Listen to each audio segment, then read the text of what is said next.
তো দেখতে দেখতে আমরা ঢুকে গেছি বেহরামপুর। আর এইখান থেকে ডালখোলা হচ্ছে 261 কিলোমিটার, মালদা 135 কিলোমিটার। মানে এটা বলতে পারো আমরা মালদার মধ্যে বেহরামপুরের মধ্যে এন্টার করে গেছি।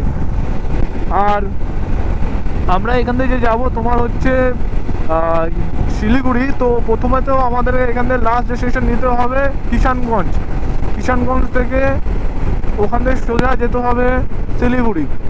এই দেখো এখানে লেখা আছে শিলিগুড়ি, মালদা, ডালখোলা 12 NH-12 এটা দেখাচ্ছে।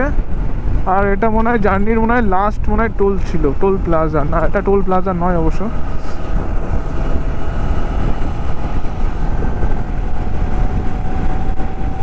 হায়াবুসা ভাই, ভাই সামনে বুসা বুসা যাচ্ছে।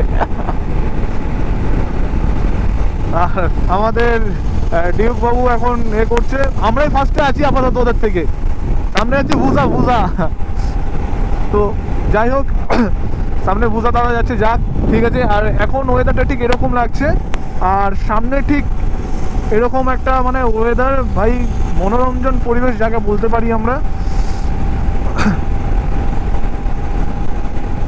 সোমেন ভাইকে কিন্তু সত্যি খুব ভালো লাগছে আজকের, যে কারণ আর অ্যাকচুয়ালি কী বলো তো, রাইডিং গিয়ার পরে রাইড করলে না বিশ্বাস করো যে মানে তার লুকটাই আলাদা হয়ে যাবে, প্লাস তার যে এটা রয়েছে, ফরম্যাটটা রয়েছে, পুরোটাই চেঞ্জ হয়ে যাবে।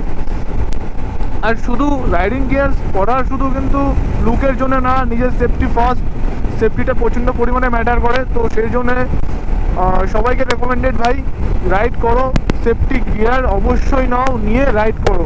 উইদাউট সেফটি গিয়ারে কেউ রাইড করো না, কারণ লাইফ ভাই একটাই। আর সেফটি গিয়ারের জন্য কখনো কোনো জিনিসে কম্প্রোমাইজ করবে না, সেফটি গিয়ারে যতটা যেরকম মনে হয় সেইভাবেই নেবে।